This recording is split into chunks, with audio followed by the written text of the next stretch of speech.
Olá, estamos começando mais uma edição do Jornal Argumento. No programa de hoje nós estamos recebendo aqui com muito prazer a visita do senador Álvaro Dias. Ele veio a Goiânia participar de um evento da CIEG e está conosco aqui participando do Jornal Argumento. Senador Álvaro Dias, muito obrigado por atender ao nosso convite, seja bem-vindo. É um prazer estar aqui. Senador Álvaro Dias, todo processo na vida, seja um processo vitorioso ou um processo de derrota, deixa lições. Antes da gente falar sobre futebol, vamos falar um pouquinho sobre política. Qual a lição que o PSDB tirou dessa eleição para a presidência? Aliás, a derrota ensina muito mais do que a vitória, né?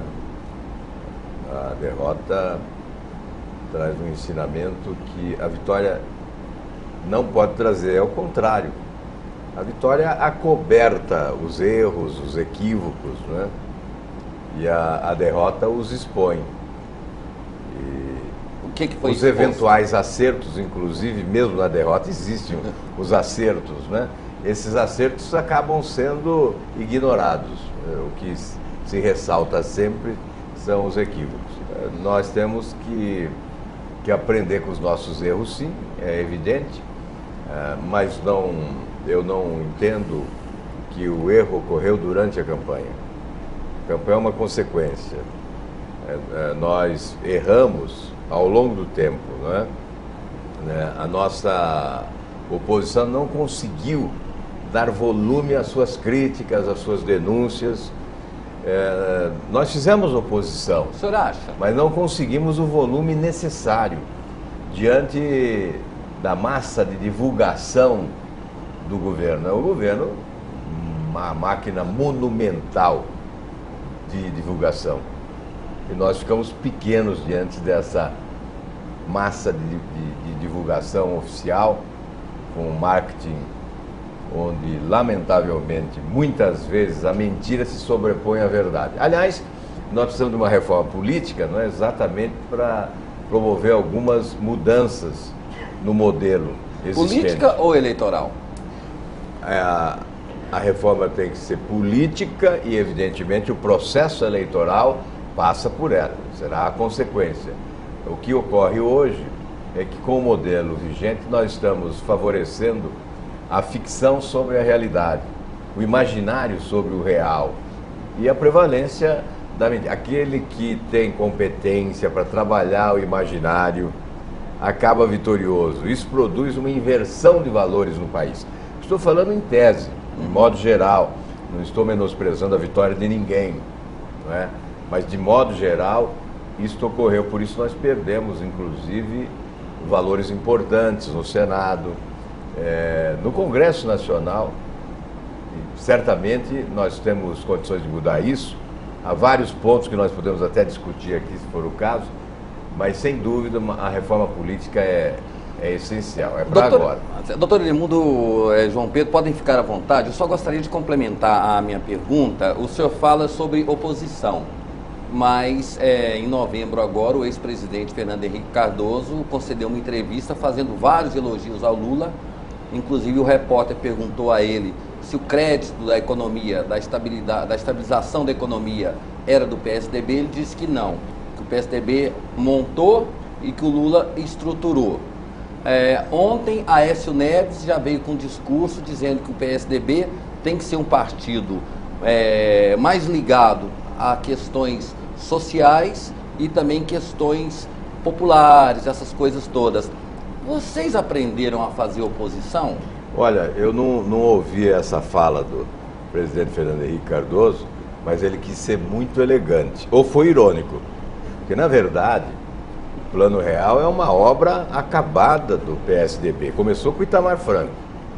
Itamar Franco, com o Fernando Henrique no Ministério da Fazenda, e depois 8 anos de implantação dos pressupostos básicos que garantiram a estabilização da nossa economia, com responsabilidade fiscal, sustentabilidade financeira e a recuperação da competitividade da nossa economia.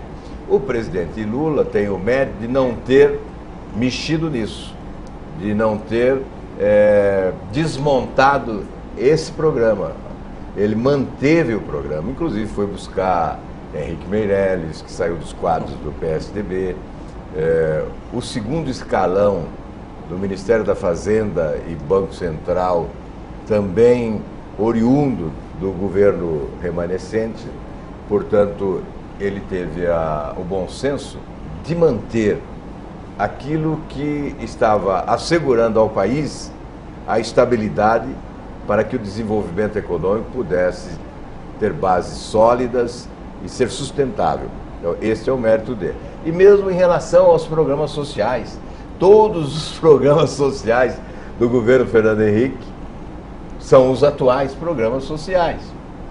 O número é menor porque houve uma conjugação desses programas, né? O Bolsa Família é a reunião de vários programas sociais que eram coordenados pela Ruth Cardoso, a primeira-dama, e, portanto, também mérito do atual governo de manter os programas sociais que foram idealizados antes. O demérito é não reconhecer.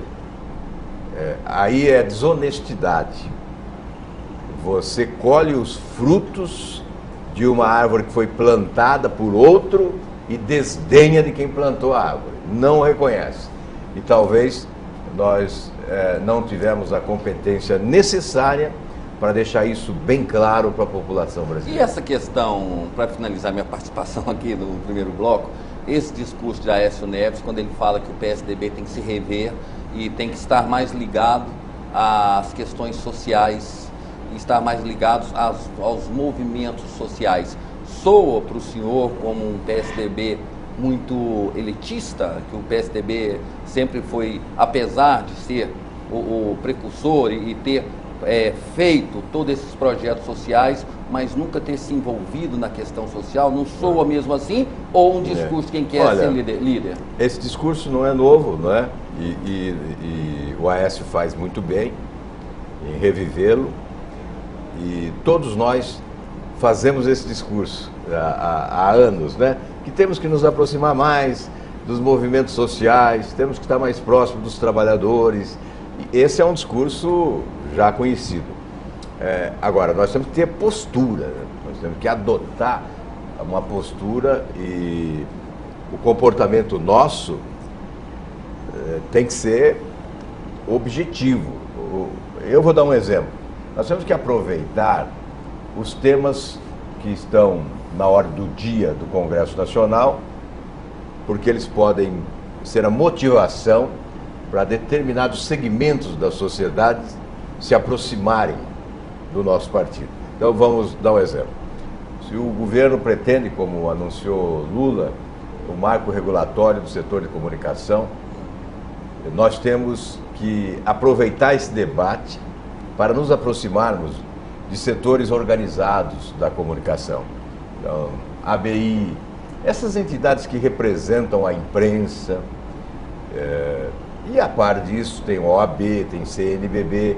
Quando nós formos discutir reforma tributária, é a oportunidade para nos aproximarmos objetivamente de entidades que representam os setores econômicos no país, os variados setores econômicos, toda a cadeia produtiva. Nós podemos nos aproximar. Se nós vamos discutir previdência social, e temos que discutir sempre, né? O modelo está aí, fracassando, nós temos que nos aproximar, é a oportunidade que temos para dialogar com as organizações sindicais do país. É claro que é sempre difícil para a oposição, porque o governo atual adotou um modelo de cooptação, inclusive com recursos públicos. As organizações sindicais foram cooptadas, as organizações não governamentais, as entidades representativas. Você vai à UNE, por exemplo, que sempre foi irreverente, sempre foi de contestar, né? Ela está tranquila, porque há uma ligação direta com o Poder Executivo, e há convênios, há recursos que motivam essa postura de certa leniência, até mesmo diante de falcatruas que são cometidas pelo governo. Doutor, senador, o desafio da oposição agora não aumenta mais com essa nova composição do Congresso, até numérica, e não faltou ao PSDB também assim uma autenticidade maior, inclusive de reivindicar os méritos que teve com equilíbrio econômico, por exemplo, a questão da privatização. Parece que o PSDB ficava acanhado com esse debate, com essa discussão. Parece que foi incompetente diante do PT e do governo. Não faltou assim mostrar sua cara com mais autenticidade. Por exemplo, essa questão dos programas sociais do governo teve inspiração muito grande na social-democracia do PSDB, implantado em vários locais, inclusive aqui em Goiás, porque foi uma ideia do governador Marconi Perillo a junção de todos os programas sociais no Bolsa Família. Mas nós não víamos, a população brasileira não via o PSDB reivindicar, não é, a questão de sanear as contas públicas, a questão da lei da responsabilidade fiscal, uma série de questões. Parece que a comunicação PSDB com a sociedade não se fez de uma forma competente para a sociedade reconhecer isso. Parece que o PSDB ficava sempre na defensiva. O que o senhor acha disso? Senador, só adicione a isso essa questão do aborto. A oposição ao PT veio da sociedade, não do PSDB. O PSDB pegou carona nessa questão do aborto e não deu conta de dar continuidade. O doutor Edemundo, ele abordou esse tema e eu queria que o senhor falasse também sobre essa questão. Por que o PSDB ele não deu continuidade a esse debate sobre a questão do aborto e por que surgiu esse debate dos movimentos sociais, da onde surgiu o PT e o PSDB não conseguiu dar continuidade a isso? Olha, a primeira questão dos programas, tanto o programa econômico quanto os programas sociais. Realmente nós não tivemos volume, pelo menos, porque eu particularmente tenho feito o discurso há muito tempo. Dos debates que participei sem ser candidato, né, agora durante a campanha, sempre ressaltei isto que colocou o doutor Edmundo. Até porque o PT, que se apropriou desses programas, que se apropriou desse patrimônio, o combateu antes.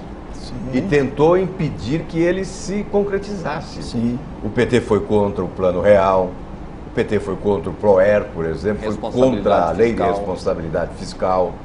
O PT foi adversário daquilo que garantiu a ele a reeleição de Lula uma vez e a eleição de Dilma agora. Podemos colocar aí uma terceira eleição do Lula?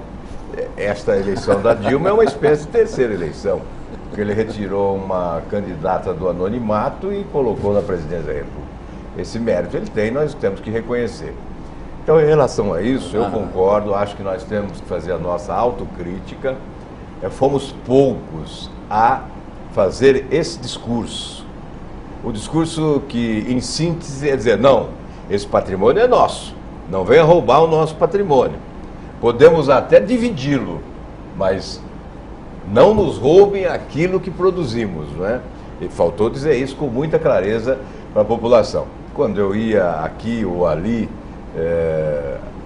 falar, não é? E as pessoas diziam, poxa, mas esse discurso aí tem que ser colocado na televisão, né?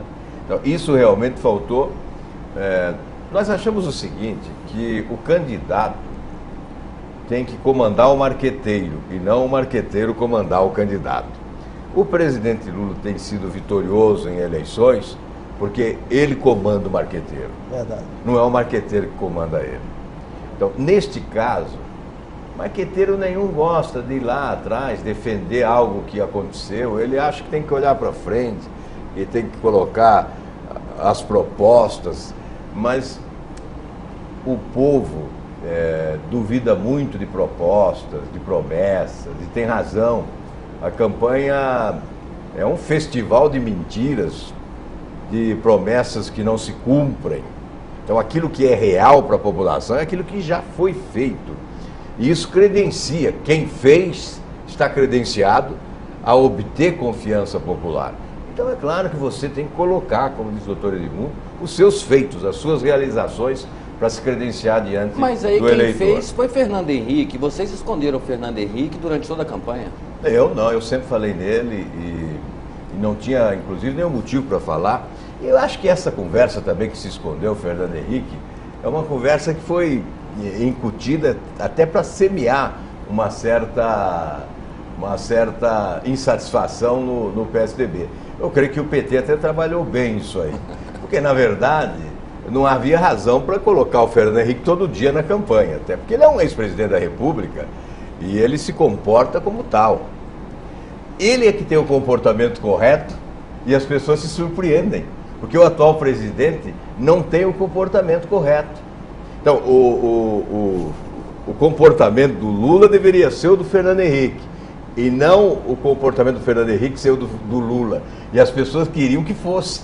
Queriam que o Fernando Henrique estivesse aí como cabo eleitoral, na televisão pedindo voto. Não, ele participou, tem a convenção, ele como presidente de honra do partido vai à convenção, vai ao lançamento do candidato, mas não vai participar do dia a dia da campanha. Senador. Ele é um ex-presidente da República e tem que se posicionar desta forma.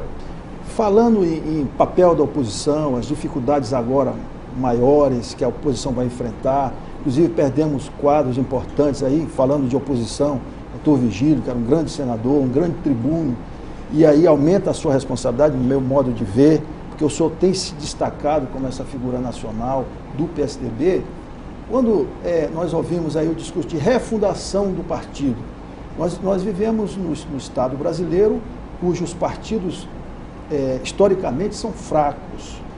Nós temos figuras que são importantes pessoalmente, mas os partidos coletivamente, institucionalmente, são fracos. Como se refundar um partido, ou rever os seus valores, aprimorar o papel da oposição, sem uma reforma política? Como é que o senhor vê aí? O que virá? O que é necessário? Olha, eu acho que o Aécio talvez tenha sido interpretado diferente do que ele desejou se posicionar. Porque, na verdade, o que ele quer dizer é revitalização do partido, não é refundação. Porque nós temos um programa fantástico, né, o programa da social-democracia. E esse programa foi revisto recentemente, não faz muito tempo, 2 ou 3 anos talvez, o programa foi reciclado. Então nós temos um programa que precisa ser conhecido, isso sim, né? Ele precisa ser conhecido, não estou dizendo conhecido pela população, estou dizendo conhecido pelos integrantes do partido, que muitos não o conhecem, né? Então, até para defender as suas causas, as causas do partido, nós temos que conhecer o nosso programa. Agora, é claro que precisamos de uma reforma política, os partidos estão fragilizados, os partidos são siglas para registro de candidaturas. Nós não temos partidos verdadeiros no Brasil. Até algum tempo, enquanto estava na oposição, dizia, não, o PT é um partido, mas acabou quando chegou ao poder. Deixou de ser um partido. Então, hoje não há exceção à regra. Todos os partidos no Brasil são siglas para registro de candidaturas. Há uma parafernália, né? Há uma geleia geral. Quer dizer, em partidos existem de direita, de esquerda, no mesmo partido. Você vê um cidadão da extrema-direita sendo candidato pelo PCdoB. Está lá o símbolo, a foice e o martelo, cidadão fazendeiro, reacionário da extrema-direita, e lá candidato pelo PCdoB. Isso está acontecendo no Brasil. Essas coligações na campanha eleitoral, com o objetivo de aumentar o tempo de televisão, dão um nó na cabeça do cidadão brasileiro. Porque você realiza as coligações mais estranhas para aumentar o tempo de televisão. Não só na proporcional. A proporcional, caso nós podemos citar aqui até o exemplo do Tiririca, né? A votação do Tiririca, 1.300.000 votos, elegeu pessoas que não tem nada a ver com ele, totalmente diferente. O sujeito votou no Tiririca e elegeu o delegado Protógenes, para dar um exemplo.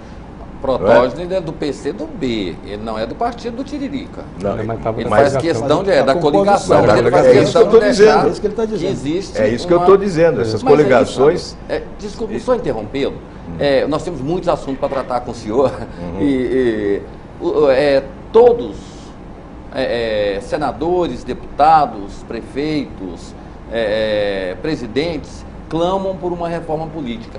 Mas ela não tem que nascer no partido, porque o judiciário ele entra depois para corrigir um erro que originou-se ali do partido. Essa reforma, o partido não tinha que começar a reforma política para depois o judiciário, ou seja, quem fosse, julgar aqueles passos incorretos, porque o partido faz a lambança e depois reclama, por A exemplo. reforma política tem que ser oriunda da vontade popular, da expectativa da população.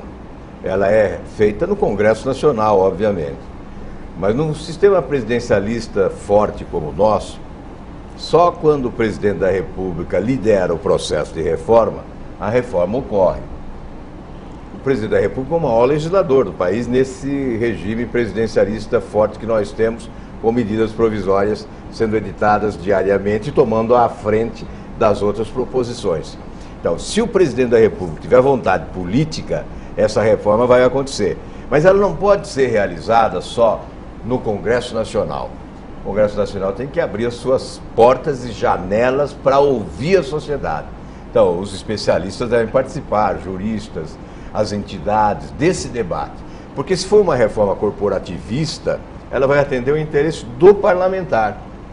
E é por isso que ela não tem ocorrido. As pessoas dizem, não, reforma política só interessa aos políticos. Não, se interessasse aos políticos, ela sairia.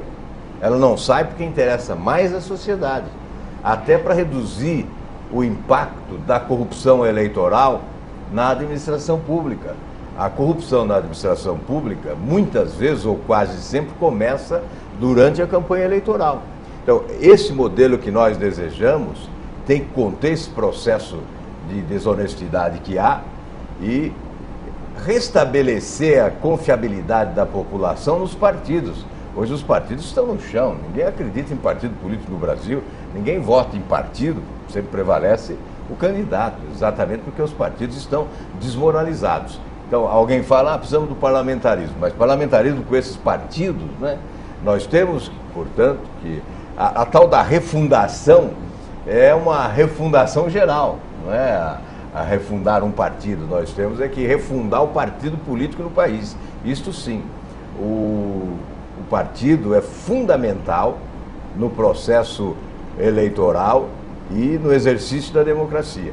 E no Brasil eles estão desestruturados, fragilizados e desmoralizados. O senhor fala que essas mudanças têm que partir da sociedade.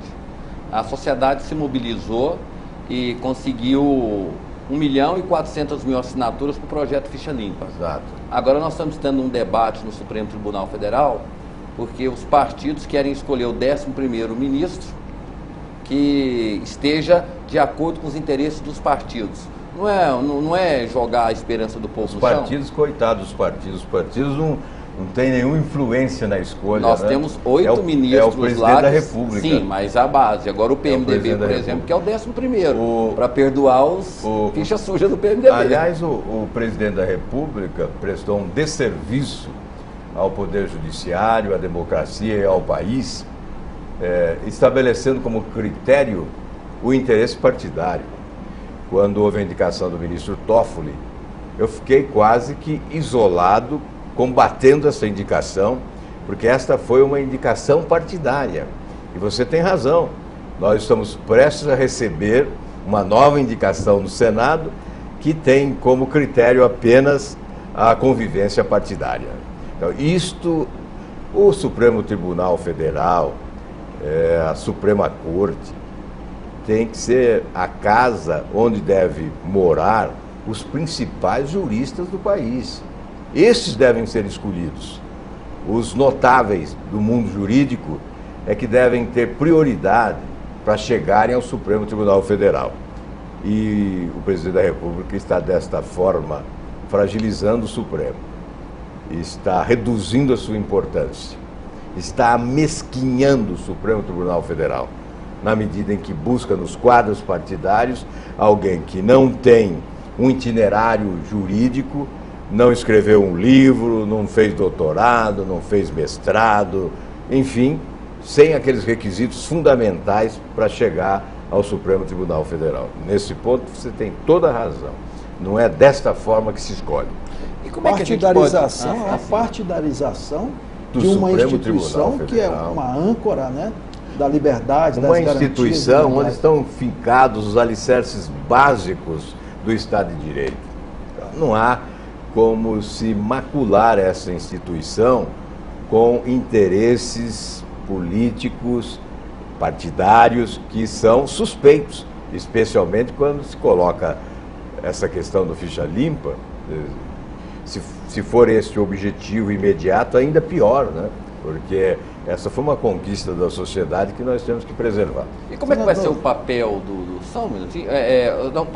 O João Pedro pode ficar à vontade, pode participar. É o seguinte, eu sou um especialista da área de segurança pública. Eu já exerci vários cargos, sou delegado de polícia de carreira e tenho uma preocupação muito grande com isso. Eu sinto que no Brasil falta a mão do Estado. Eu escrevi um livro chamado O Vácuo do Poder e o Crime Organizado, onde eu faço uma análise sobre aquela questão do Rio de Janeiro, que ali houve um vazio justamente numa área e que o Estado não pode deixar espaço, porque Estado é, acima de tudo, o monopólio da violência, do controle da violência, o monopólio do poder. Então, num território só pode haver um Estado, que é o Estado legítimo, que foi erigido pelo povo para cumprir esse papel. Então, quando abre esse espaço, alguma força vai ocupar, ou do bem ou do mal. No Rio, foram forças do mal, num poder paralelo, num poder transversal, que transita entre o vazio do Estado e se plasma nas paredes corruptas do próprio Estado. Mas a gente vê que falta no Brasil um estadista que tenha a capacidade de, num primeiro momento, enfrentar todos os desgastes que tenham que ter para fazer as reformas. Começar da reforma política, depois das outras reformas, e da segurança pública. Senador, todas as instituições do Brasil se adequaram ao novo espectro constitucional da Constituição de 88, menos as polícias. E eu falo de cadeira, de cátedra. Por quê? Porque nunca houve um estadista em condição de dizer, basta, vamos resolver esse problema, não admitimos essa situação do jeito que está. O que o senhor acha disso? Eu estou sorrindo aqui porque eu estou feliz, porque finalmente, eu quase gritei aqui, aleluia, apareceu alguém comungando do meu pensamento. Eu tenho dito inúmeras vezes isso, já fiz inúmeros discursos, dizendo qual é o primeiro item. A autoridade tem que se impor. Quando a autoridade constituída não se impõe, a criminalidade folga. Não havendo autoridade, a violência cresce.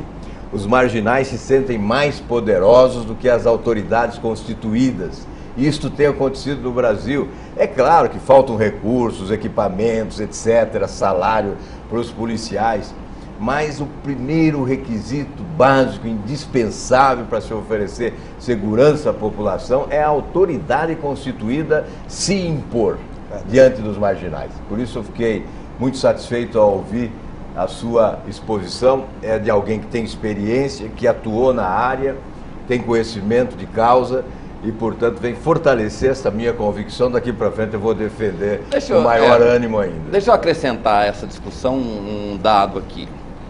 O senhor assistiu ao Tropa de Elite 2? Assisti, um grande filme. Zomba do Estado, né? Zomba do Poder Legislativo, zomba do Poder Aliás, Executivo. teve grande influência nesta ação do Rio de Janeiro. Nós vamos chegar lá, Esse filme motivou a comunidade e a comunidade apoiou. Nós vamos chegar lá, mas o filme, ele zombou do Executivo, zombou do Legislativo, mas preservou o Judiciário. Essa leitura minha tá... que eu não vi. Eu vi deputado sendo preso, eu vi governador sendo derrubado, e não vi nenhum juiz. Será que o sistema de corrupção, o judiciário está fora ou nós temos medo de discutir? Quem sabe vem no Tropa de Elite 3. E se viesse? A gente fala porque não há instituição no Brasil que não esteja, pelo menos parcialmente, contaminada, inclusive o Poder Judiciário. Não há como excluir o Poder Judiciário. Ele é poupado porque ele provoca medo. As pessoas temem o Poder Judiciário, porque quem julga... O Legislativo é o poder mais frágil, então esse apanha para danar. Batem no Legislativo todo dia, porque esse não ameaça ninguém. Agora, o Executivo, num segundo plano, porque ele tem a caneta cheia, né? É quem paga a conta. Agora o Judiciário é quem manda para a cadeia. Então as pessoas têm muito receio de criticar o Judiciário. O Judiciário é quase sempre poupado. E se ele fosse inserido nesse contexto, o filme poderia ser editado? Não, não. Não tem essa. Não teria esse problema, não. Agora deixa eu fazer Poderia uma chegar pergunta. no judiciário. O senhor falou sobre Pode essa ser que o Tropa de Elite 3 chegue. Della Panificadora. Qualidade e higiene absoluta. Várias opções de acordo com o seu paladar. Pizzas, crepes, pães, bolos, doces e salgados. Servimos também café da manhã e almoço executivo. Na Della Panificadora você encontra também salgados para festas e eventos. Della Panificadora, na Praça da Nova Suíça. Telefone 3251-6705. Oi. Oi, Cadu. Tudo bem? Vamos? Vamos. Só uma pergunta. Você conferiu os freios? Tem água no radiador, que você sabe, né? Tem sim. Tá tudo certo com a suspensão também? Perfeito. Acabou de sair da revisão. Vambora? Vamos. Nessas férias, antes de pegar a estrada, lembre-se de fazer a revisão do seu veículo. Peraí. Faltou uma coisa. O cinto. E sempre use o cinto de segurança. Dê atenção à vida. Detran Goiás. Estado inovador. Nobre Arte Móveis. Indústria de móveis finos em aço, alumínio e fibra sintética. Mesas, cadeiras, camas, sofás, banquetas e móveis em geral, com beleza e requinte. Móveis fabricados e personalizados de acordo com cada cliente, pois só quem fabrica pode fazer mais barato. Rua Pinheiro Chagas, Cidade Jardim. Entre em contato pelo telefone 3256-5812. Nobre Arte Móveis. Decorando para você. Bom gosto e qualidade ao seu alcance. O seu almoço te espera no Seleto Restaurante. Ampla variedade em pratos típicos da culinária brasileira. Ambiente familiar e espaçoso. Reúna sua família ou traga os amigos para o melhor almoço de Goiânia no Seleto Restaurante. Se preferir, conte com o nosso teleentrega ligando para 3255-3231. Aberto de segunda a sábado, das 11 às 14h30. Seleto Restaurante, porque o seu paladar merece o melhor.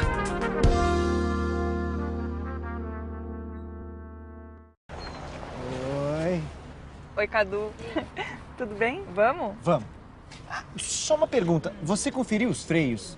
Tem água no radiador, que você sabe, né? Tem sim. Tá tudo certo com a suspensão também? Perfeito. Acabou de sair da revisão. Vambora? Vamos.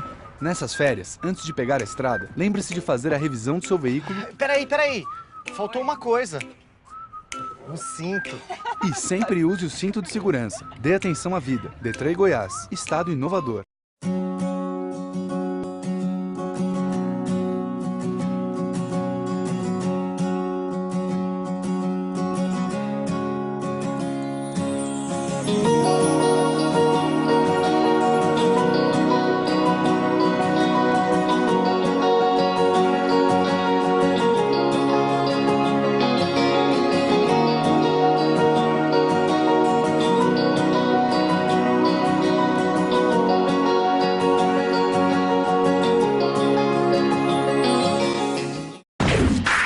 Real Cores, aqui você tem a cor dos seus sonhos. Tintas automotivas, máquinas agrícolas, aviação, cores feitas de acordo com o cliente. A tinta que seu carro merece está aqui na Real Cores. Preço, atendimento, qualidade você encontra aqui na Real Cores. Assistência técnica e entrega. Real Cores, Avenida T9, número 3149, Jardim América. Telefone 3088-2828.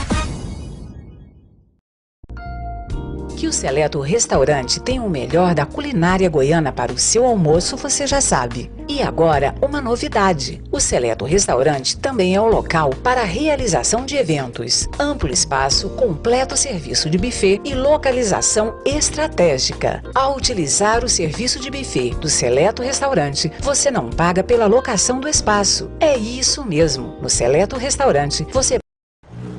Fala, Cadu, sabe aí? E aí? Deixa eu só fazer uma pergunta. Você conferiu o óleo? Nossa, eu tô achando esse pneu meio baixo também, hein? Vamos dar uma olhada na parte elétrica? Acende uma seta aqui pra mim, pra eu ver que ele... Ah, tá. Pode ir lá, aproveita o dia, o sol tá maravilhoso, mas eu vou ficar por aqui, tá bom? Nessas férias, antes de pegar a estrada, lembre-se de fazer a revisão do seu veículo e sempre respeite os limites de velocidade. Dê atenção à vida. Detran e Goiás, estado inovador. Na estrada acende o farol, hein? Paga apenas o buffet. A locação de espaço é gratuita. Ligue agora para o Seleto Restaurante e saiba como realizar seus eventos sem pagar pelo espaço. Seu almoço e seus eventos, a partir de agora, é no Seleto Restaurante. Uma família trabalhando para receber com respeito e qualidade a sua família. Seleto Restaurante, 62 3255 3231. Della Panificadora. Qualidade e higiene absoluta. Várias opções de acordo com o seu paladar. Pizzas, crepes, pães, bolos, doces e salgados. Servimos também café da manhã e almoço executivo. Na Della Panificadora você encontra também salgados para festas e eventos. Della Panificadora, na Praça da Nova Suíça. Telefone 3251-6705. Nobre Arte Móveis. Indústria de móveis finos em aço, alumínio e fibra sintética. Mesas, cadeiras, camas, sofás, banquetas e móveis em geral, com beleza e requinte. Móveis fabricados e personalizados de acordo com cada cliente, pois só quem fabrica pode fazer mais barato. Rua Pinheiro Chagas, Cidade Jardim. Entre em contato pelo telefone 3256-5812. Nobre Arte Móveis. Decorando para você. Bom gosto e qualidade ao seu alcance. Fala, Cadu, sabe aí? E aí? Deixa eu só fazer uma pergunta. Você conferiu o óleo? Nossa, eu tô achando esse pneu meio baixo também, hein? Vamos dar uma olhada na parte elétrica? Acende uma seta aqui pra mim, pra eu ver que ele... Ah, tá. Pode ir lá, aproveita o dia, o sol tá maravilhoso, mas eu vou ficar por aqui, tá bom? Nessas férias, antes de pegar a estrada, lembre-se de fazer a revisão do seu veículo e sempre respeite os limites de velocidade. Dê atenção à vida. Detran e Goiás, estado inovador. Na estrada acende o farol, hein? O seu almoço te espera no Seleto Restaurante. Ampla variedade em pratos típicos da culinária brasileira.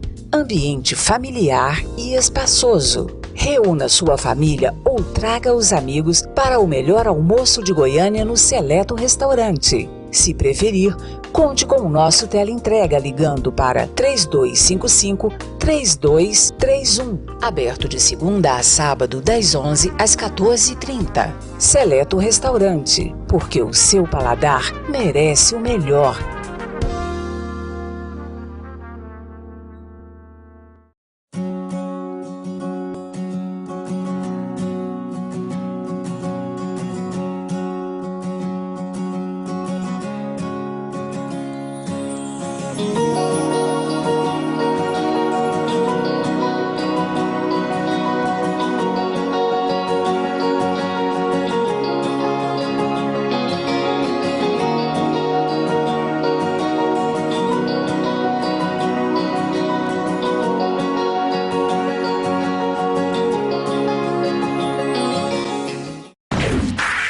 Real Cores, aqui você tem a cor dos seus sonhos. Tintas automotivas, máquinas agrícolas, aviação, cores feitas de acordo com o cliente. A tinta que seu carro merece está aqui na Real Cores. Preço, atendimento, qualidade você encontra aqui na Real Cores. Assistência técnica e entrega. Real Cores, Avenida T9, número 3149, Jardim América. Telefone 3088-2828.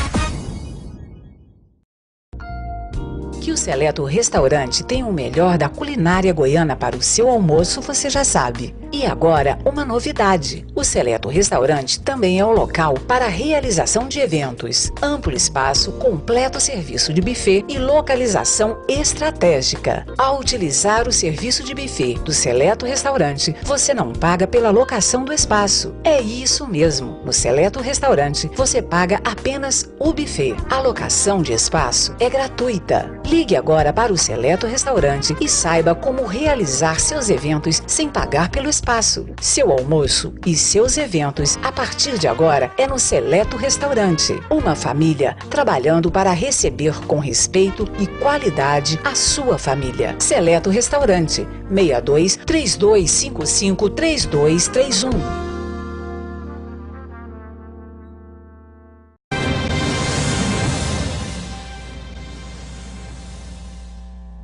O senhor colocou uma questão que é importante, esse conflito no Rio de Janeiro. Entendemos que o Brasil é um país de todos, o slogan criado pelo PSDB. Como é que se explica uma força brasileira invadir um território brasileiro e fincar uma bandeira brasileira no território brasileiro?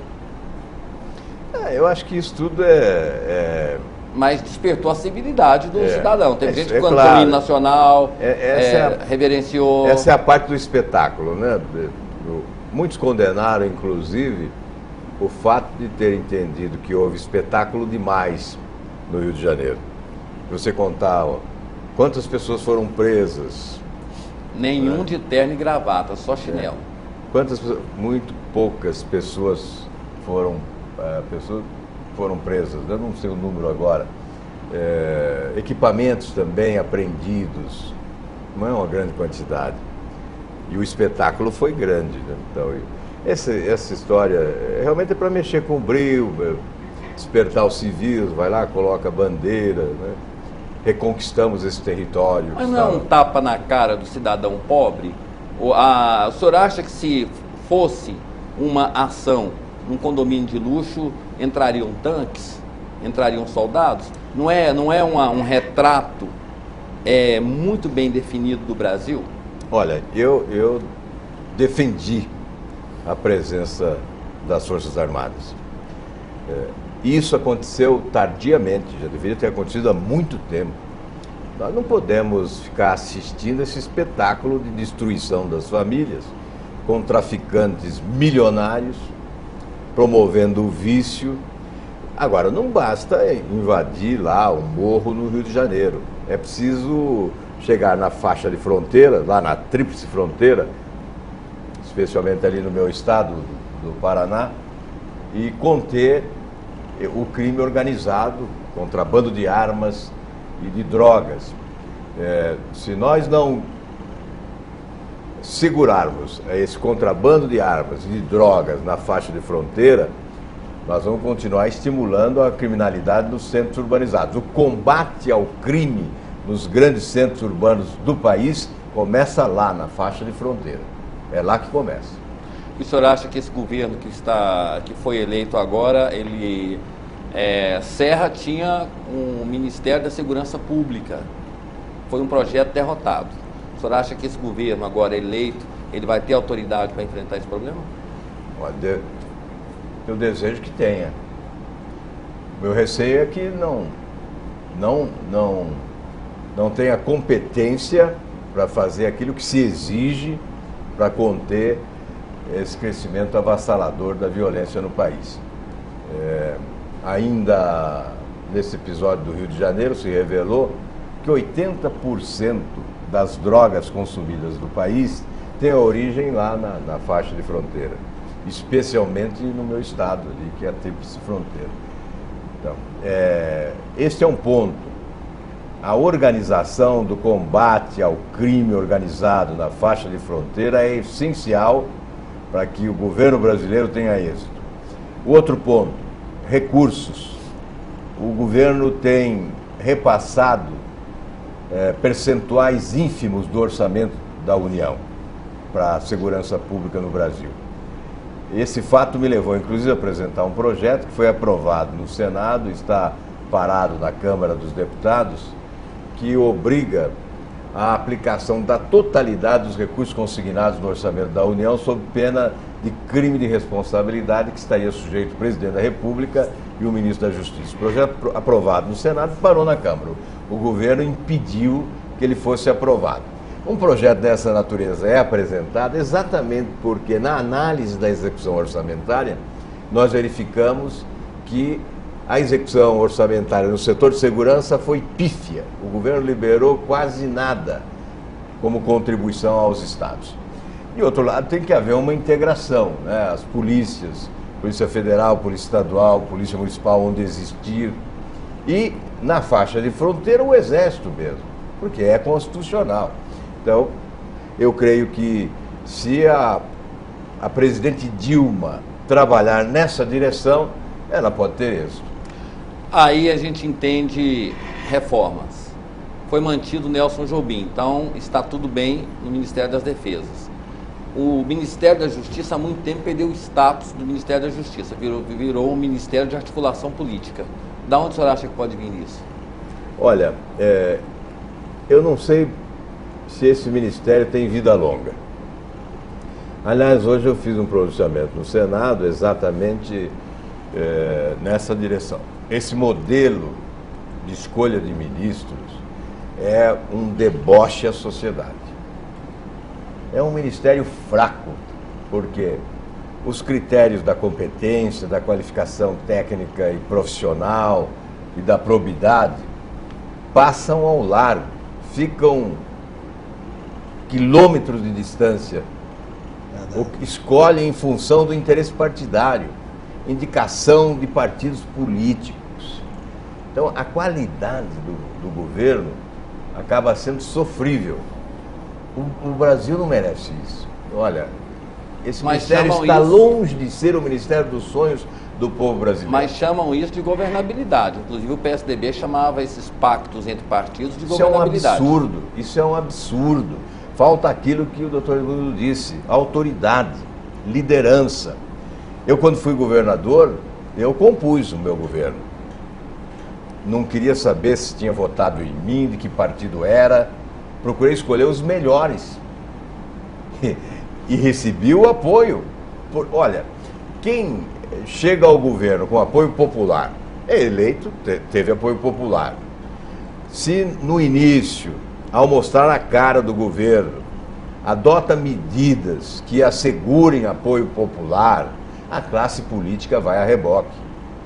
Não há necessidade de instalar um balcão de negócio para comprar parlamentar. O Lula tentou isso. Numa relação promíscua do Congresso com o Executivo, tentou nada. Nomeou um ministério de derrotados. Ele, junto com os governadores, saiu do Palácio do Planalto, atravessou a Praça dos Três Poderes, e ali pensava-se numa reforma tributária, fiscal, trabalhista, criou-se aquele marketing todo. Não fez nada disso. Mas ele tinha, o Lula tinha 80% da aprovação. E não fez. E não fez. Não é que então não conseguiu, não fez. Não fez por falta de competência. Mas o senhor por falta de preparo. O senhor foi governador do Paraná. O senhor aceitaria uma reforma tributária, uma reforma fiscal que penalizasse seu Estado? Olha, não tem que penalizar Estado algum. A questão do pré-sal, por exemplo. A reforma tributária tem que contemplar o Brasil. Ela tem que ser um instrumento de crescimento econômico e distribuição de renda. Hoje, no Brasil, muitos pagam demais sem poder pagar, outros nada pagam, até porque não podem pagar mesmo, mas há uma injustiça fiscal no Brasil.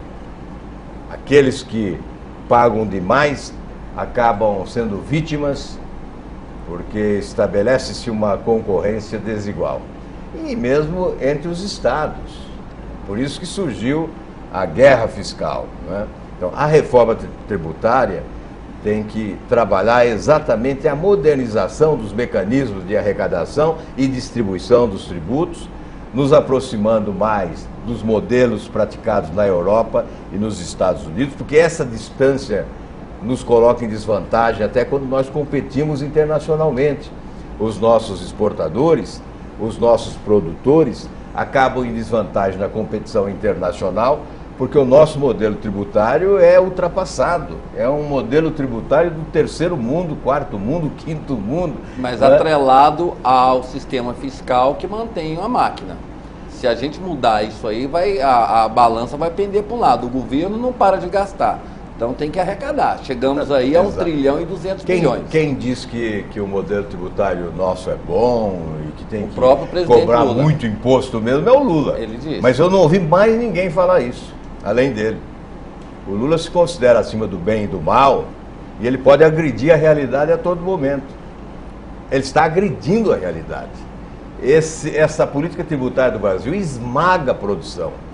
O Brasil só cresceu mais do que o Haiti em determinado momento nos últimos anos. E esse espetáculo do crescimento que é comemorado por Lula e pelos áulicos dele, não é a realidade que nós vimos, porque nesses anos todos do governo Lula, os outros países da América Latina cresceram muito mais do que o Brasil. O Brasil cresceu 26,7%, enquanto países como a Argentina e outros cresceram mais de 60%. Nós só crescemos mais do que 3 países da América Latina. E repito, em determinado momento, crescemos mais só do que o Haiti. E estão satisfeitos com esse crescimento? Ora, são 2 as razões do Brasil não crescer o que deveria crescer. Corrupção, uma delas. E a outra é esse modelo tributário que esmaga a produção e que inibe o crescimento econômico. De um lado roubam demais e de outro lado cobram demais, exigem demais da população. E há quem aplauda, né? Tem gente aplaudindo isso. Agora, eu não vou aplaudir nunca.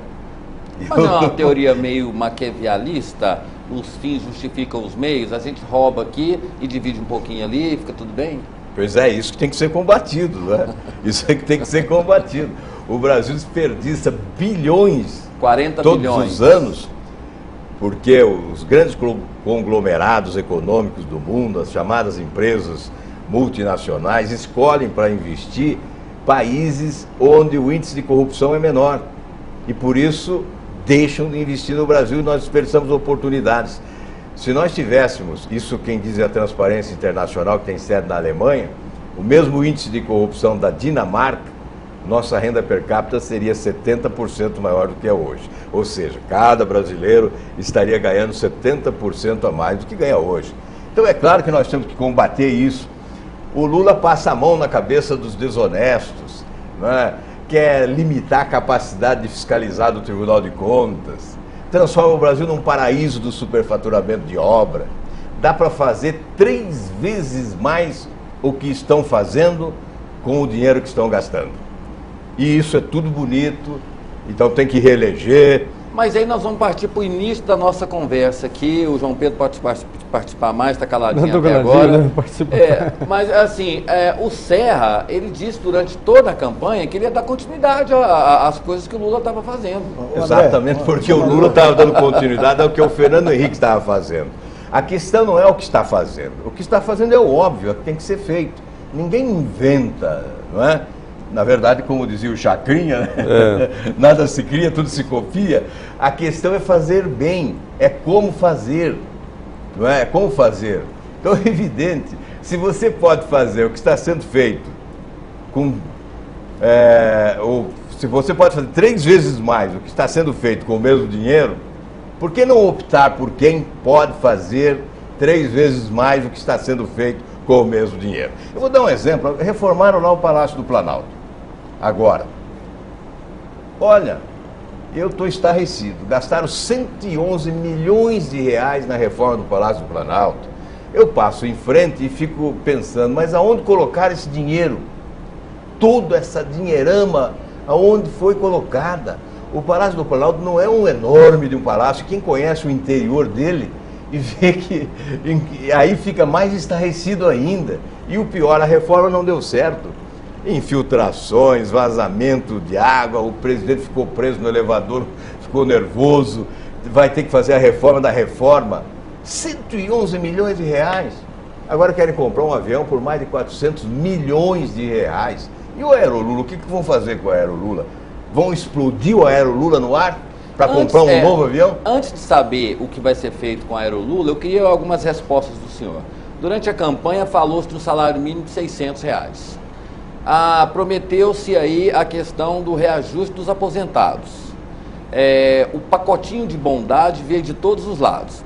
Agora já cortaram 60 bilhões de reais no orçamento e estão falando que o PAC 2, que deveria ter sido feito no primeiro ano do governo, né, que o PAC tudo que é emergencial, porque você deixou para fazer na hora, vai ser reduzido. Como é que isso vai ser tratado lá no Senado? Olha, o Brasil da ficção ficou lá atrás. Mas foi que o povo Agora votou. é o Brasil real. Antes era o momento mágico. E agora? É o movimento do terror, das dificuldades? Mudou o discurso. O governo antes dizia, estamos vivendo um momento mágico. Era o discurso do presidente Lula e todo o marketing oficial do governo era um momento mágico. O Brasil era um paraíso. E agora? O que aconteceu? De outubro até hoje, mudou tanto assim? O governo diz que tem que arrochar. Criar CPMF. Rigor fiscal. Vai Falou criar em volta CPMF. de CPMF. A PEC 300 dos policiais não pode ser aprovada. Um reajuste para os aposentados não pode ser aprovado. A emenda 29 da saúde também não. O salário mínimo não pode ser reajustado até chegar próximo de R$600. Então, o que está acontecendo? Mas, de outro lado, nós estamos verificando que o governo não para de gastar. Ele não para de encher de companheiros na estrutura pública. São 37 ministérios, querem criar mais ministérios. Criaram ministérios, departamentos, coordenadorias, diretorias, secretarias, cargos comissionados, aumentaram as despesas correntes. É um governo perdulário. Né? As agências reguladoras estão cheias de companheiros. Né? É um governo perdulário, gastador, consome o dinheiro público e diz que não tem dinheiro para aposentado. Essa é a realidade que nós estamos vivendo. Mas o povo brasileiro optou por esse modelo. Por quê? Nós não tivemos competência. Não é o povo que não sabe votar, como dizem sempre. Nós é que não tivemos competência de convencer o povo. Se nós tivéssemos tido mais competência, ninguém quer escolher o pior. As pessoas querem o melhor para si, para sua família, para os seus filhos, para os seus netos, não é? Nós, eu digo sempre isso, nós é que não tivemos competência. Nós não podemos reclamar da população. Nós temos que entender isso. Ou nós assumimos uma postura de competência para desmascarar o que é falsidade, o que é mentira, e convencer a população que nós é que estamos falando a verdade, ou nós vamos perder sempre. O senhor aposta no salário mínimo, só essa questão, João Pedro, para a gente finalizar. Salário mínimo para o senhor, o pessoal que está em casa nos acompanhando, Álvaro Dias, que pretende trabalhar e voltar lá no Congresso sobre salário mínimo e sobre essa questão do pré-sal e essa questão dos aposentados? Olha, a questão do orçamento, não vamos ser vendedores de ilusões, né? Não vamos gerar aqui uma falsa expectativa. Quando esse orçamento chegar até o plenário do Congresso, ele já estará aprovado pela Comissão de Orçamento. Eu não sei se esse orçamento será votado esse ano. Corrupção, né? Depois do que ocorreu. Está sendo acusado de corrupção. O que eu defendo... Já mudou, né? Não, sim. Terceiro relator já. Exatamente. Mudou do GIM para Ideli, da Ideli para Séries. Veja, o governo tem sido incompetente na elaboração do orçamento, tem sido incompetente na indicação das pessoas que ocupam os cargos chaves na Comissão de Orçamento, tem sido incompetente na articulação política que busca o consenso para aprovação do orçamento, e não consegue. Todo ano é crise. A Comissão de Orçamento está sob suspeição desde a CPI dos anões do orçamento. Parlamentares foram denunciados, foram caçados, mas a suspeição vive. Todos os anos nós temos denúncias. Há um forte lobby sobre a elaboração do orçamento, de empresários, de empreiteiras. Há desvios, não só esses desvios denunciados agora, tivemos outros. Então, o que eu defendo? A extinção da Comissão de Orçamento. O projeto de lei orçamentária deve tramitar nas comissões técnicas. Com isso, nós vamos ampliar o debate, vamos conferir maior transparência e, ao final, vamos reduzir o poder de pressão do lobby, né, na medida em que nós estamos colocando mais parlamentares em várias comissões para o debate do orçamento e vamos, com isso, evidente, reduzir o espaço da corrupção. E, ao final, uma comissão de sistematização apenas para organizar a peça final. E é isso que eu entendo deva ser feito. Não vou ficar no discurso, porque no próximo ano eu pretendo propor isso de forma objetiva. Elaborar um projeto de resolução para tentar extinguir a comissão mista de orçamento e fazer com que todos trabalhemos mais em relação ao orçamento, que tem que ser o momento mais importante do Congresso Nacional, a elaboração do orçamento. Enquanto isso não acontecer, vem o reajuste dos aposentados, salário mínimo. Como é que vai ficar a situação do senhor? O senhor defende salário mínimo de quanto? A minha posição é cômoda, porque eu estou dizendo isso com absoluta franqueza. É possível R$600 salário mínimo? É possível, só que o governo não quer. Seria possível, desde que o governo fizesse uma reforma administrativa e cortasse os gastos desnecessários. O governo prefere gastar mal o dinheiro do que aplicar bem e melhorar a vida do assalariado. O governo prefere comprar um avião por mais de 400 milhões de reais, uma reforma por 111 milhões, para dar esse exemplo, para superfaturar todas as obras e gastar fortuna com o custeio. Agora nós tivemos até o presidente Lula já insatisfeito com declarações do ministro Mantega, deu um puxão de orelha no ministro, porque o ministro disse que vai ter que cortar o dinheiro do PAC. Na verdade, 40 bilhões de reais ficaram para o próximo governo pagar, do PAC 1, que realizou, segundo o governo, 60%. 40% das obras não foram concluídas, segundo o governo. Mas o governo usa a execução orçamentária para apresentar esses números. Não é a execução física das obras. A execução física das obras, por exemplo, na área de saneamento e habitação, é ínfima, é muito inferior a esses números apresentados pelo governo. Isso significa que o PAC foi um fracasso. Quer dizer, foi um espetáculo no anúncio e mediocridade na execução. Um governo muito bom para anunciar e péssimo para executar. Convenhamos, é uma prática de todo governo, né?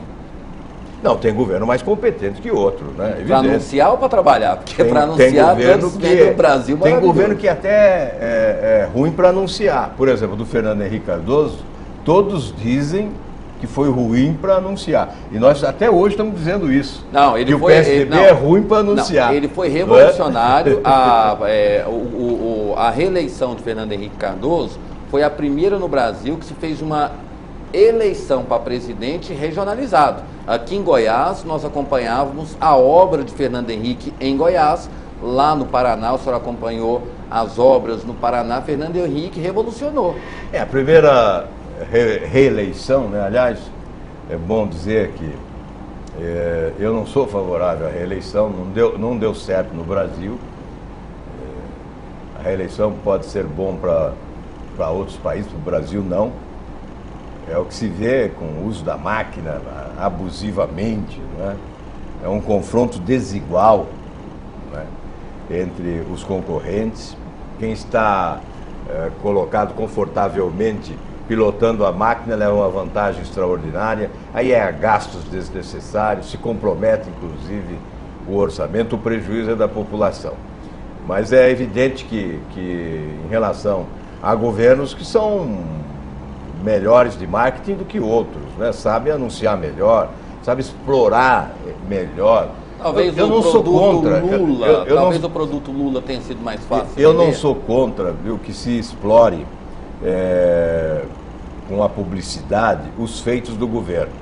Eu só acho que tem que ser franco, tem que ser uma publicidade verdadeira. Você não pode fazer a publicidade da mentira, não. Mas que você deve realmente. Aquela história, quando eu era governador, o Mário Amata era presidente da FIEP em São Paulo, e ele me levou para fazer uma palestra e eu disse quais eram os feitos do governo lá no Paraná. Aí ele diz, olha, você tem que ser que nem a galinha. A galinha, quando bota o ovo, canta. Você tem que cantar os seus feitos. Se você não fala, ninguém fica sabendo. Então é evidente que um governo tem que divulgar a sua obra. Eu só sou contra a divulgação mentirosa, né? Agora, tem que ser competente para fazer primeiro, para poder divulgar depois, né? O que eu estou criticando não é a divulgação da obra do governo Lula, é a forma com que essa obra se concretizou. E, sobretudo, o que se passou de verdade e de inverdade à população do país. O que se pode fazer verdadeiramente, eu acho muito difícil com a atual composição do Congresso, em relação à corrupção? Porque o senhor falou aí sobre a corrupção, e um país em que o Procurador-Geral da República denuncia por crime de quadrilha e bando várias autoridades 40. do Estado, né? Na questão do mensalão, 40, né? E foi denunciado, e ele dá nome de crime organizado, etc, etc e tal. E parece que há digamos assim, um ajeitamento, passar a mão na cabeça da mais alta autoridade. Isso tem um recado para o punguista da esquina. Isso tem um recado para o batedor de carteira, de que é possível se fazer tudo isso aqui no Brasil. Eu acho que isso é muito sério, é emblemático, é exemplar. Então, eu não sei, talvez, o que o Congresso poderia fazer. Eu acho que isso passa pelas instituições, mais do que pelas pessoas. Mas o que é possível fazer, senador? O senhor acha que é possível nós tomarmos alguma medida no Congresso Nacional com essa oposição para enfrentar esse problema de corrupção no Brasil, que é muito sério? Olha, nós tivemos dificuldades com a composição atual do Congresso, né? Teoricamente teremos mais dificuldades, porque perdemos em número. Não teremos número sequer para requerer uma CPI. Não teremos número para requerer uma CPI. É por isso que nós temos que buscar um apoio maior da sociedade, através das suas representações organizadas. Eu citei antes, né, o exemplo de que devemos aproveitar determinados momentos de debate no Congresso, porque haverá motivação para uma aproximação maior dessas entidades. Nós temos que trabalhar mais com as outras instituições, né? Tribunal de Contas para auditar eventuais desvios que são identificados ou cujos indícios apareçam, não é? E o Ministério Público, nós fizemos um pouco disso já nesses últimos meses, desde que o presidente Lula aprendeu a amordaçar CPIs, que as CPIs não puderam mais aprofundar as investigações, especialmente na CPI da Petrobras. Nós adotamos esse procedimento de encaminhar representações ao Procurador-Geral da República, mesmo sem conclusão da CPI. Havendo os indícios, recolhemos os indícios, eventuais provas apresentadas, não é? E encaminhamos, protocolamos a representação para que o Ministério Público possa instaurar os procedimentos buscando a responsabilização civil e criminal.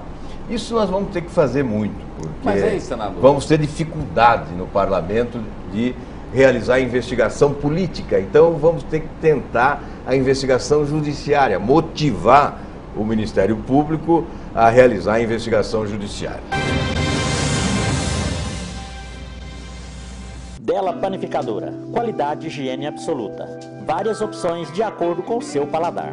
Pizzas, crepes, pães, bolos, doces e salgados. Servimos também café da manhã e almoço executivo. Na Della Panificadora você encontra também salgados para festas e eventos. Della Panificadora, na Praça da Nova Suíça.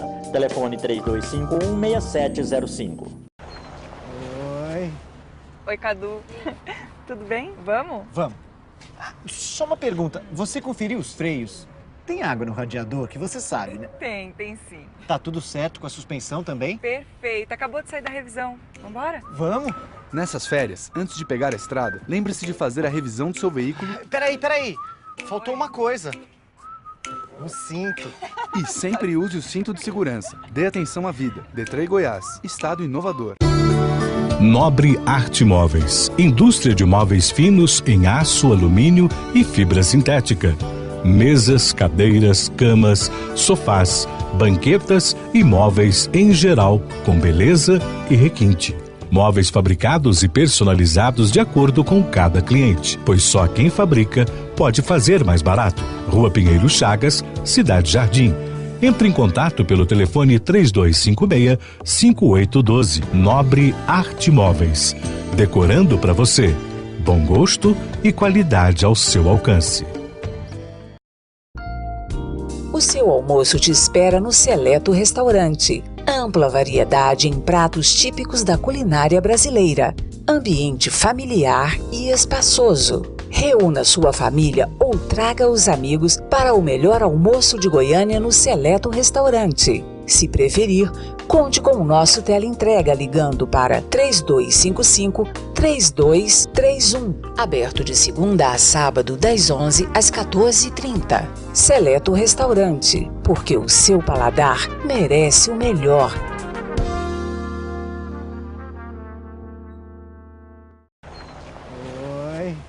Oi, Cadu. Tudo bem? Vamos? Vamos. Só uma pergunta. Você conferiu os freios? Tem água no radiador, que você sabe, né? Tem sim. Tá tudo certo com a suspensão também? Perfeito. Acabou de sair da revisão. Vambora? Vamos. Nessas férias, antes de pegar a estrada, lembre-se de fazer a revisão do seu veículo. Peraí. Faltou uma coisa. Um cinto. E sempre use o cinto de segurança. Dê atenção à vida. Detran Goiás. Estado inovador.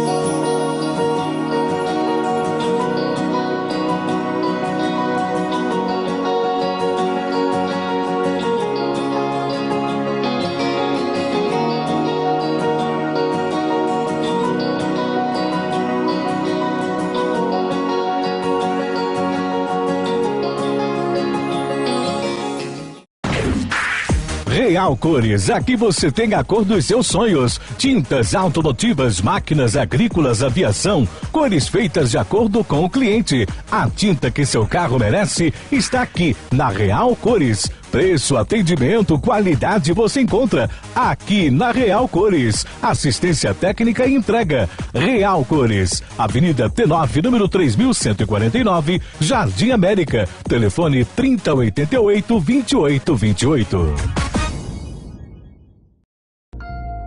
Que o Seleto Restaurante tem o melhor da culinária goiana para o seu almoço, você já sabe. E agora, uma novidade. O Seleto Restaurante também é o local para a realização de eventos. Amplo espaço, completo serviço de buffet e localização estratégica. Ao utilizar o serviço de buffet do Seleto Restaurante, você não paga pela locação do espaço. É isso mesmo. No Seleto Restaurante, você... Fala, Cadu, sabe aí? E aí? Deixa eu só fazer uma pergunta. Você conferiu o óleo? Nossa, eu tô achando esse pneu meio baixo também, hein? Vamos dar uma olhada na parte elétrica? Acende uma seta aqui pra mim, pra eu ver que ele... Ah, tá.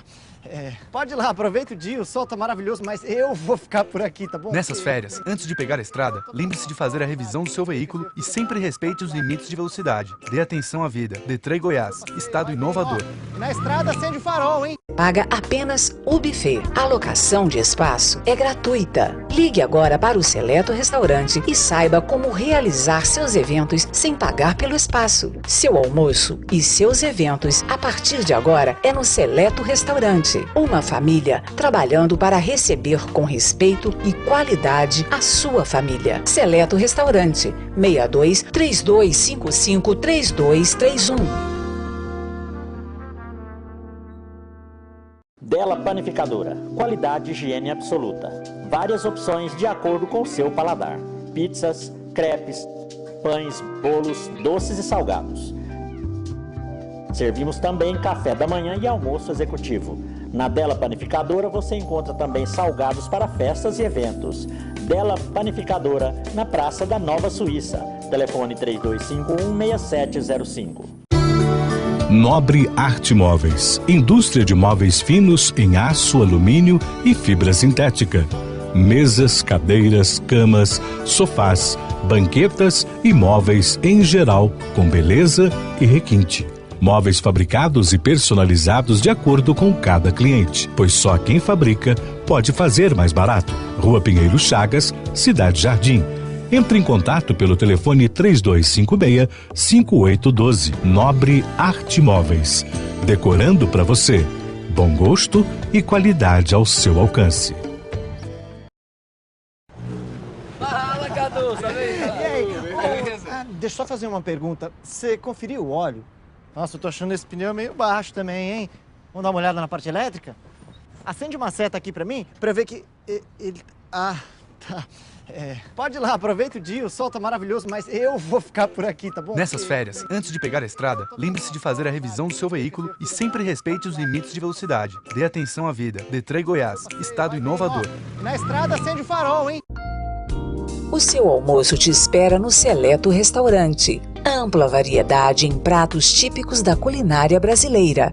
Ambiente familiar e espaçoso. Reúna sua família ou traga os amigos para o melhor almoço de Goiânia no Seleto Restaurante. Se preferir, conte com o nosso teleentrega ligando para 3255-3231. Aberto de segunda a sábado, das 11 às 14h30. Seleto Restaurante, porque o seu paladar merece o melhor.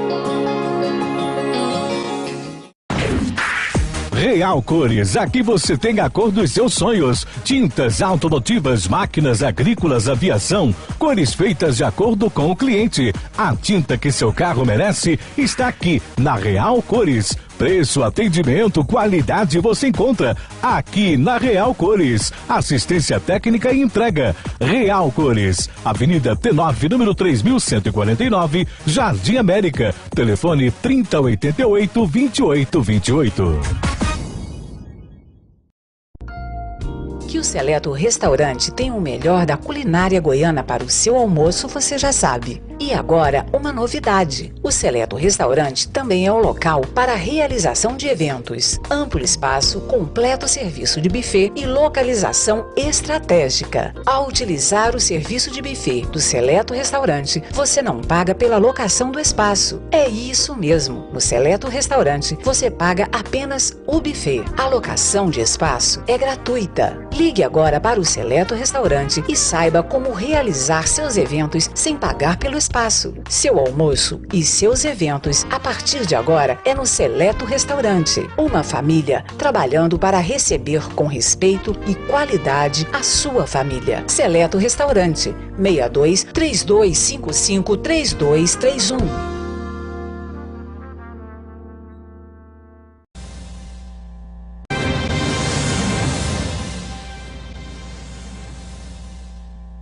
Eu entrevistei o senador Pedro Simon e falamos, isso há 4, 5 anos, nós falávamos sobre a questão da corrupção.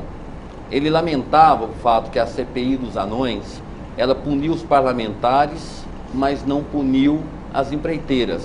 A gente está revendo esse filme que já foi visto aqui no Brasil. Eu perguntei para ele por que não se puniu. Ele disse que o problema no Brasil não é a corrupção, é o corruptor. O senhor concorda? Não, claro. Nós temos que colocar em pé de igualdade, né? Talvez até dando ênfase ao corruptor, ele é o responsável. Eu, particularmente, prefiro responsabilizar sempre quem governa. O empresário, muitas vezes, dança a música que o governo toca. Ele é obrigado. Muitas vezes ele é obrigado. Não é? Lamentavelmente é preciso dizer isso. Se vê forçado ali, então, né? Senão ele não sobrevive, ele tem que ir embora. O maior sonho do empresário competente é governo honesto, porque aí ele compete sem safadeza. Por isso que o Pedro Simão tem razão quando ele diz que precisa pegar o corruptor. E corruptor é o governo. O governo é o corruptor. Não é o empreiteiro o corruptor. O corruptor é o governo. O governo é que abre as portas para a corrupção, né? Então, este é que tem que ser punido, a legislação tem que ser mais rigorosa em relação ao corruptor. Por falar em corrupção, o João Pedro agora vai participar mais ativamente dessa conversa. O senhor é um algoz de Ricardo Teixeira. Saiu agora, recentemente, uma denúncia contra Ricardo Teixeira. O Brasil, a corrupção, ela impera no bicho, no jogo do bicho, no tráfico de drogas, no futebol e na escola de samba. Esse trabalho que o senhor tem feito aí para moralizar ou talvez fazer coro ao Juca Kfouri, fora Ricardo Teixeira, não é um caso mais claro de que a corrupção no Brasil ela está estampada na cara de todo mundo e não adianta mexer? Muito menos do que existia antes da CPI do futebol. Os dirigentes do futebol estavam acima do bem e do mal. O Ministério Público não tinha o poder de investigar um clube de futebol. Estava acima do bem. Não existia legislação para a responsabilização civil e criminal do dirigente de futebol. Tudo isso nasceu com a CPI. A Lei de Responsabilidade Social do Desporto e o Estatuto do Torcedor. Esses dois documentos legais nasceram com a CPI do futebol, além da parte de indiciamento. Nós indiciamos não só o Ricardo Teixeira, foram 17 dos principais cartolas brasileiros que foram indiciados. O Ministério Público denunciou, a Justiça acolheu e esses processos tramitam lentamente. Ainda no dia 26, o senhor Ricardo Teixeira devia depor na Justiça Federal do Rio de Janeiro, numa das ações da CPI do futebol. Ele entrou com habeas corpus e no dia 7 de dezembro ele foi autorizado a não depor, né? Ele acabou exitoso em relação à sua pretensão de trancar esta ação. E outras ações estão trancadas, não só em relação a ele, mas a outros dirigentes. Então é verdade que a corrupção ainda existe, mas nós conseguimos reduzir bastante a corrupção depois da CPI. Essas denúncias que dizem respeito a Ricardo Teixeira, que explodiram agora na Europa, elas têm origem, na verdade, na CPI. Denunciam que houve pagamento de propina mais recentemente. É um detalhe, porque a denúncia original ocorreu na CPI. A empresa Sanude, no paraíso fiscal, com vínculo com uma empresa nacional de propriedade do senhor Ricardo Teixeira.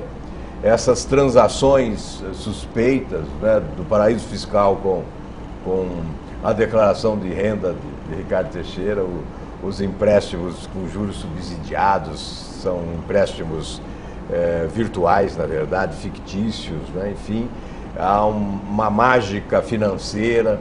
Isso tudo foi revelado pela CPI, né? E agora, exatamente em função do interesse nessa disputa por países sede de Copa e até já a disputa pela presidência da FIFA, fez com que jornalistas britânicos, especialmente da BBC de Londres, né, se interessassem e acabassem vasculhando o relatório da CPI de futebol. Esta é a realidade. Como é que o senhor vê essa questão? João, por favor, me ajude. Doutor Edemundo, me ajude. Como é que o senhor vê essa questão? Fala-se muito sobre CPI, punição, moralização. Chega no final do campeonato, mala branca para cá, mala preta para lá, isso não é corrupção? E ninguém prova nada. Né? Exatamente. Ninguém prova. Aí é difícil provar também, né, que houve mala branca para cá. Agora, se bem que no Brasil, para ser punido por corrupção, se a pessoa for à televisão e dizer eu sou corrupto, alguém vai dizer ele está brincando, não leve ele a sério. Agora, essa história da mala branca, fica a impressão que é muito mais notícia do que folclore, porque até hoje não se provou nada. Né? É difícil para a gente dizer que houve ou não houve, né? Obviamente que... Mas, senador... Que se o time entregou o jogo para o outro time, não é? Quer dizer, eu acho que houve isso. Isso aconteceu, de entregar o jogo, eu entendo que houve entrega de jogo, sim. Não é? O time facilitou a vida do outro. Agora, não sei se foi por dinheiro, ou é só em função da paixão que é o futebol e tal, que desperta a torcida pedindo para entregar o jogo. Senador, mas nessa reta final do Campeonato Brasileiro foi um festival de entregas. Sim, foi. Todos os times, aqueles que não tinham nenhum interesse mais nem em Copa Sul-Americana, Copa Libertadores, etc. Não vou cair também não vou ser campeão, e facilitando para todos. O Palmeiras, por exemplo, um dos times que facilitou para o Fluminense, facilitou para o próprio Cruzeiro, São Paulo, etc. E tal. O São Paulo também. E não tem como puni-los. É difícil provar, né? Por mais que você... Não há prova concreta, né? Verdade. Como é que você vai provar que o jogador não quis, não é, fazer o gol, ou deixou, facilitou para sair o gol? É difícil isso, é uma coisa subjetiva, né? Fica difícil. Essa questão Talvez aí, por isso que se discute se não é melhor o mata-mata, né? Essa questão de trazer... Aliás, por falar em futebol, aqui os dois clubes de Goiás tiraram 10 pontos do meu time, o Corinthians. o Atlético... Os dois clubes de Goiás acabaram com o sonho do Corinthians de ser campeão. Ô André, sim, essa questão pontos. do futebol tem que ser bem abordada aqui, mas ainda no campo da corrupção tem uma coisa que chamou muita atenção, senador Álvaro Dias, que é a questão da pesquisa eleitoral. Eu acredito que nós temos que fazer alguma coisa em relação à pesquisa eleitoral no Brasil. Aqui em Goiás nós tivemos caso clássico, chegamos a debater aqui em alguns programas e tal. Eu fiz até um artigo que era o Ibope sem Ibope, porque as pesquisas elas ficaram muito comprometidas e parece que elas estão sendo instrumentos não de apontar uma realidade momentânea, mas de criação de uma realidade para formar uma opinião, e isso a troco de muito dinheiro. O que o senhor acha disso aí? Aqui em Goiás, o senador Marconi, que ganhou a eleição, ele foi muito vítima disso, dessa questão das pesquisas eleitorais, que ele teve que, além de enfrentar todas as dificuldades, ele tem que enfrentar essa dificuldade, que é a questão da pesquisa eleitoral formando opinião, quer dizer, vai ganhar. Outra coisa, popularidade do governo.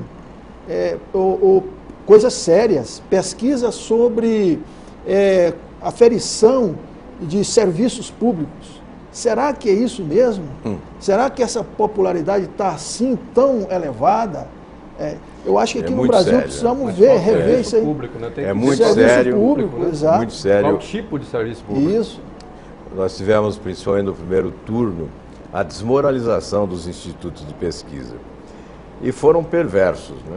Imagine você diariamente em rede nacional de TV anunciarem: a eleição termina no primeiro turno. Dilma Rousseff ganha a eleição no primeiro turno. Isso é devastador. Uma tática nazista. Isso é devastador, isso diariamente.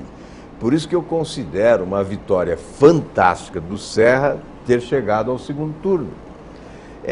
Eu acho que nós temos que estabelecer, é evidente que se diz respeito à liberdade de informação. Sim, Você não pode proibir.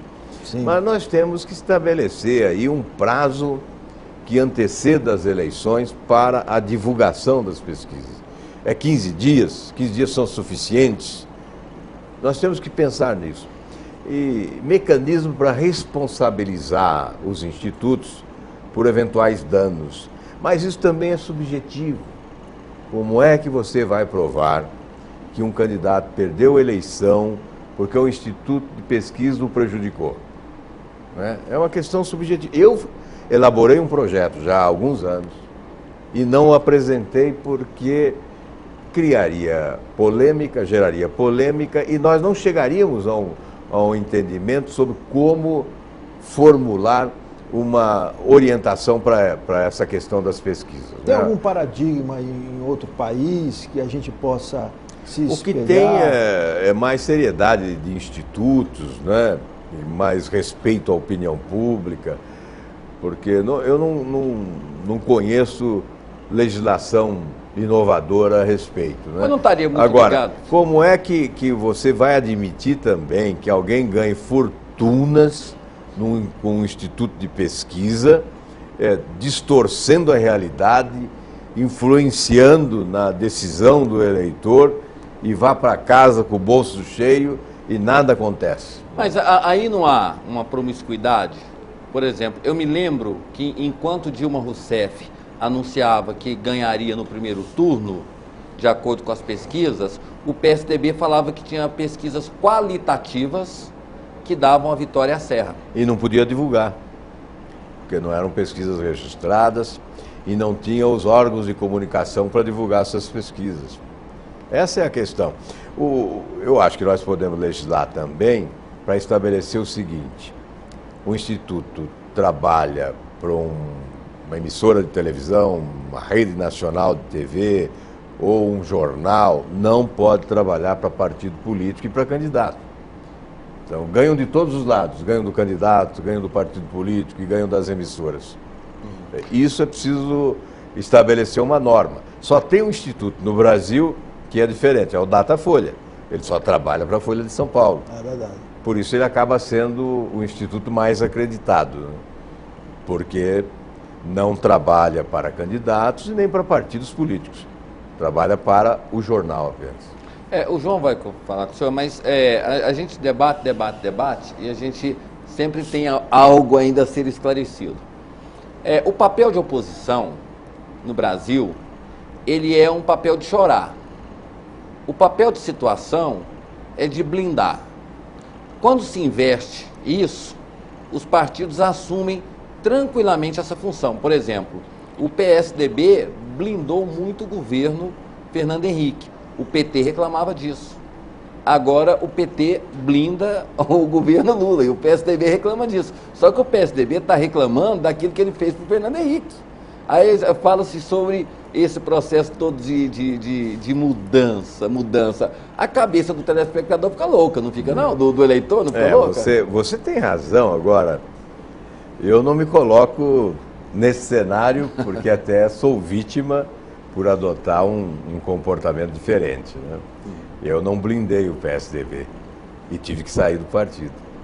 O PSDB tinha um engavetador geral. Eu não blindei e tive que sair do partido e comprometi a minha trajetória política, né? Acabei me prejudicando por isso.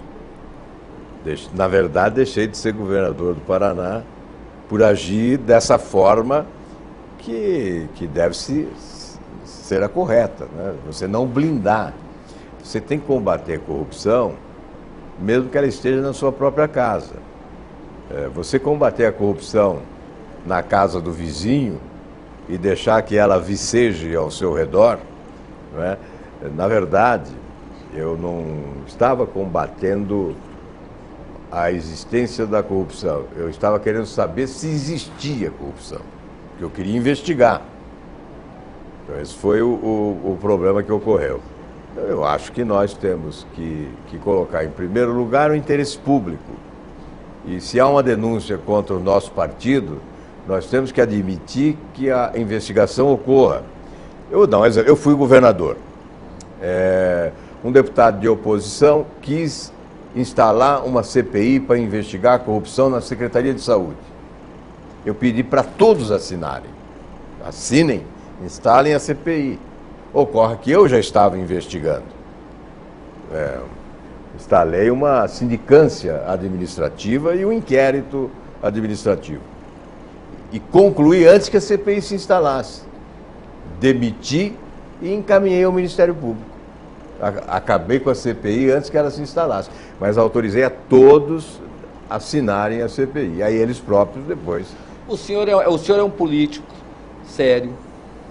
O senhor tem uma formação acadêmica, o senhor tem uma vida política, o senhor tem uma trajetória que o credencia a estar nos representando no Congresso Nacional.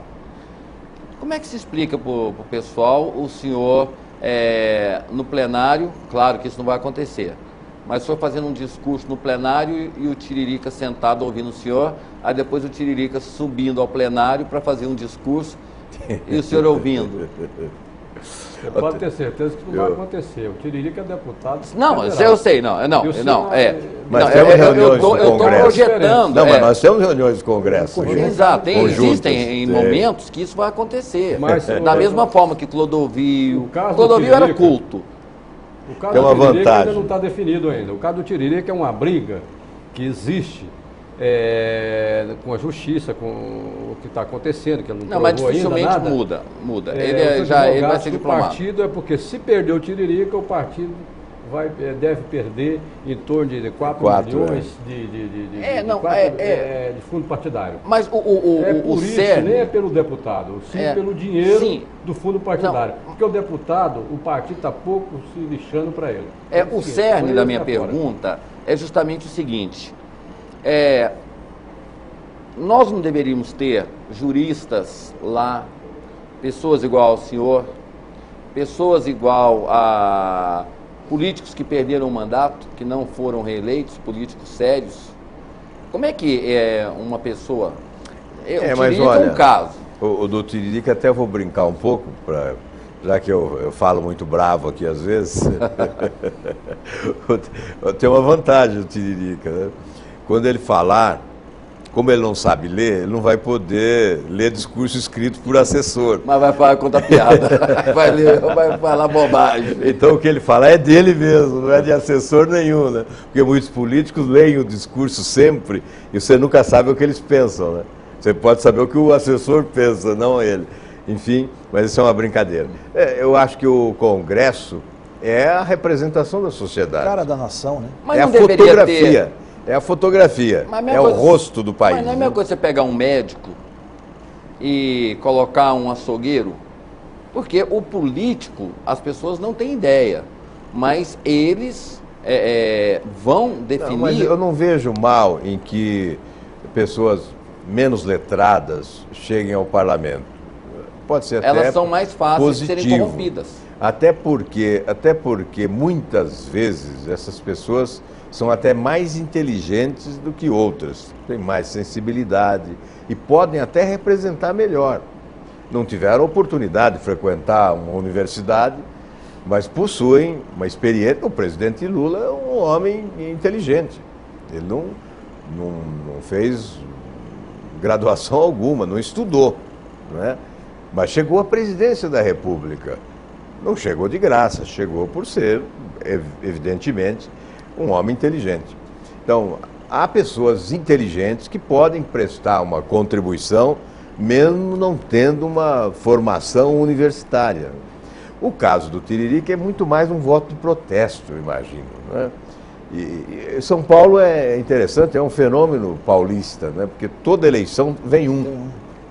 Veio o Enéas, depois veio o Clodovil, e com votações assim, gigantescas. Não, Celso, e agora o Tiririca. Esse pessoal todo veio de protesto. E agora o Tiririca. Mas nesta eleição mesmo em São Paulo, nós tivemos muitos candidatos, artistas, jogadores de futebol, e ninguém se elegeu. Só o Tiririca. Tivemos lá Batoré, tivemos Juca mulher Chaves, feira, mulher abacaxi, mulher melancia. As mulheres frutas todas disputando, Marcelinho Carioca, Vampeta, Senador, o Netinho, enfim. Infelizmente nós temos mais 4 minutos de programa. João Pedro, por favor. Bom, eu quero perguntar ao deputado o seguinte: tem aí um pessoal do humor, senador, pessoal do humor na televisão, vão sempre ao Senado e à Câmara. E outro dia, o humorista, fazendo as perguntas para o deputado não sabia qual a Coreia era comunista, se é a Coreia do Sul ou do Norte. E também o que significava a Lei Maria da Penha. Não fica assim, chato para o Congresso Nacional, vexatório, isso aí? Não, olha, eu sou favorável ao humor. Eu acho que Não, mas o o cidadão perguntou qual a Coreia que é a comunista. Aí o cara, acho que é do Sul. Não mas sei. Aí, senador, aonde a gente consegue distinguir o humor do deboche? Mas isso são os riscos da democracia, né? Nós temos que correr todos os riscos para exercitar as liberdades democráticas na sua plenitude. É o exercício da cidadania.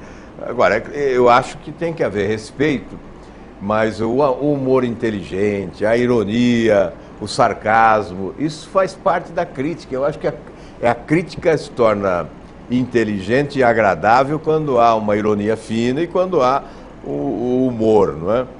Eu tenho atendido lá o CQC, o Pânico, sempre, e me dou muito bem com eles. Eu não tenho problema, não. Mas é evidente que alguns parlamentares... Você não tem, né, senador, mas outros têm. Não, mas não é uma prática da hipocrisia, porque quem está lá debochando do senhor, dos senhores, não são os pais da dignidade, né? Não são pessoas de referência que a gente pode seguir, né?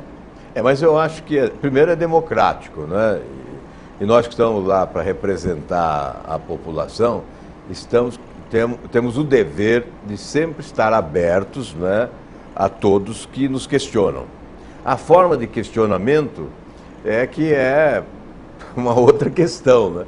Agora, você pergunta do jeito que você quer, eu também respondo do jeito que eu quero. Aí né? existe a tal da edição, que faz um estrago na vida do político. A edição faz um estrago. Por exemplo, uma frase que para mim representou muito bem o significado do momento que a gente vivia, quando o deputado disse que a reforma, a ficha limpa, não era a que o Congresso queria, era a que o povo queria. Ele foi mal interpretado e agora está se mostrando aí que não era. Mas a gente vai falar sobre isso, senador, numa próxima oportunidade. O João, nós estamos ao vivo, né? Hoje é quinta-feira, estamos ao vivo, esse programa vai ser reprisado na sexta-feira, que vai estar acontecendo o evento, né, João? Acontece amanhã lá no Crystal Plaza Hotel, né? Um evento nosso, né? Promovido pela Associação dos Cronistas Esportivos. E estamos contando aí, vamos contar com a presença do senador, ele que vai ser um dos palestrantes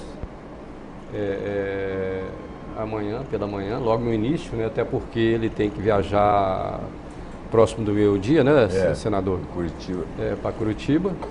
E os nossos associados, todos os cronistas esportivos estão convidados, né, a comparecer lá no Crystal Plaza Hotel. E, aproveitando o momento, convidando também o doutor Edemundo, que está aqui conosco, né, para comparecer também lá no Crystal Plaza Hotel e nos honrar lá com a sua presença. Eu tenho certeza que deve ser muito bom, vai ser muito bom, porque o senador vai falar sobre a Copa do Mundo 2014, Lei Pelé, que nos interessa bastante, né, André? Porque nós somos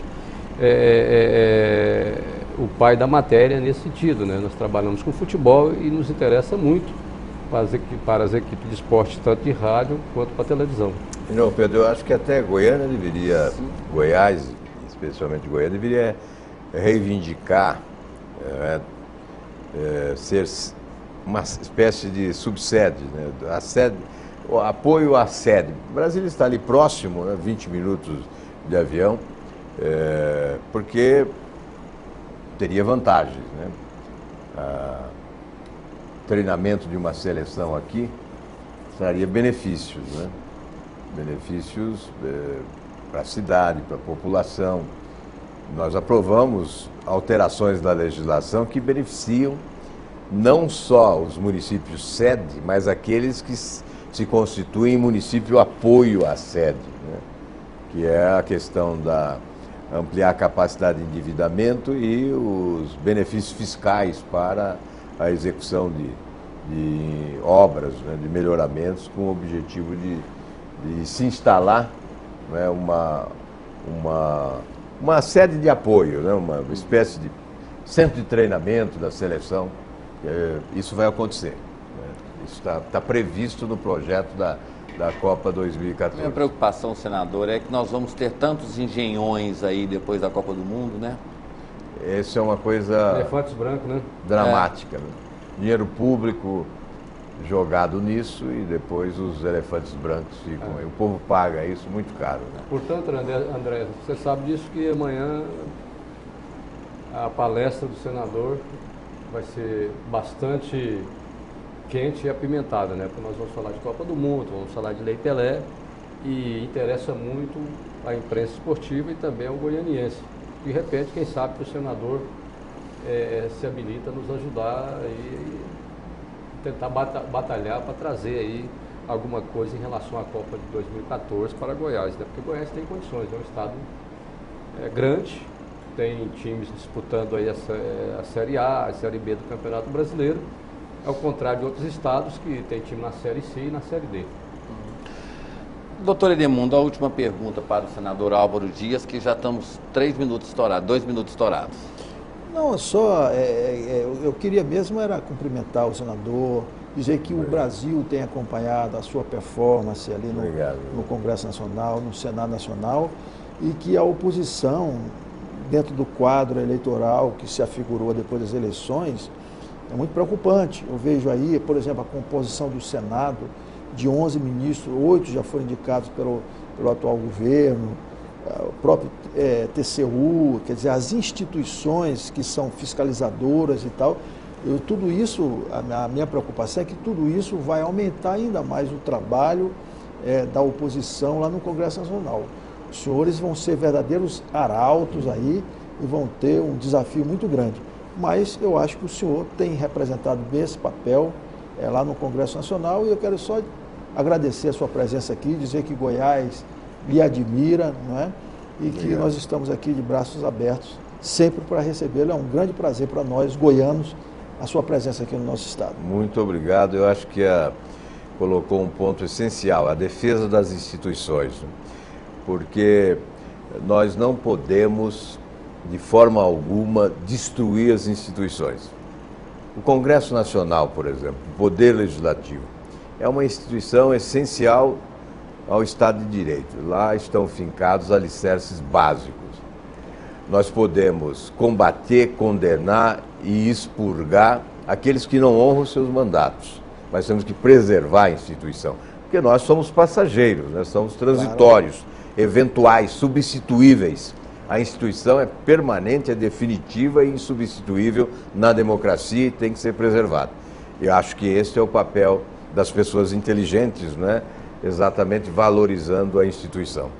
Senador Álvaro Dias, do PSDB do Paraná, ex-governador, é uma honra muito grande tê-lo recebido aqui, poder ter conversado com o senhor. Parabéns pelo trabalho e principalmente pela humildade, de que a forma e até mesmo a forma descontraída que essa conversa teve. Eu acho que as nossas autoridades constituídas, tanto o Executivo, o Legislativo como o Judiciário, tem que ter essa conversa mesmo com o cidadão, para que as pessoas comecem a se interessar mais e entender mais as coisas. Obrigado pela participação do senhor e uma boa estada aqui na nossa cidade. Eu que agradeço, André, essa oportunidade de estar aqui conversando com Goiás. Agradeço também ao João Pedro, que me ofereceu essa oportunidade, me convidando para vir aqui, né? E dizer que essa descontração é necessária, porque já é difícil aguentar a gente falando de política, né? Imagine se ficar muito carrancudo e sério, né? Tem que brincar um pouco às vezes, para que as pessoas não desliguem ou mudem de canal. E uma coisa que é importante, eu até falei isso com o senador Marconi Perillo, ele eleito o novo governador aqui do estado de Goiás. Eu o entrevistei no segundo mandato, pela primeira vez ele sorriu. Pela primeira vez ele sorriu. Então, assim, às vezes o político carrega muito no ombro a responsabilidade de governar um estado, uma cidade, e pouco se descontrai. E a experiência mostra isso, né? Que é possível conviver, mesmo com os problemas, mas com bom humor. Então, parabéns pelo bom humor e obrigado mais uma vez. Muito obrigado, e eu aproveito também para deixar o meu grande abraço ao companheiro Marconi Perillo, e receber lá no Senado agora o seu suplente, o Ciro, né, que vai substituí-lo, e dizer que estamos lá juntos, e desejar ao Marconi uma ótima gestão aí, porque o povo de Goiás merece. Ok. Então, Pedro, obrigado também pela sua presença. Obrigado, André. E você não está convidado, está intimado a estar lá amanhã conosco. Eu quero deixar também, é claro, a minha saudação à Lúcia Vânia, que se reelegeu, né, estará lá conosco por mais um mandato. O Demóstenes Torres também, que é um grande senador, a Lúcia, o Demóstenes, têm sido grandes senadores e representam muito bem o estado de Goiás. E o Marconi também agora somos 3 senadores de Goiás, não é, no nosso time da oposição no Senado. Ok. Meu amigo Edemundo Dias, ex-secretário de Justiça, estudioso, escritor, jornalista, obrigado pela participação também, e até o nosso próximo programa, né? Eu que agradeço, André, o convite de estar aqui com você, receber o senador, conversar com o João. Um abraço a todos. Até a próxima oportunidade. Aqui. Estamos indo embora, está chegando aí o meu compadre, meu amigo, né, Luiz Antônio, com o programa Nova Unção. A todos vocês que nos acompanharam, o nosso muito obrigado, fiquem todos com Deus e até amanhã.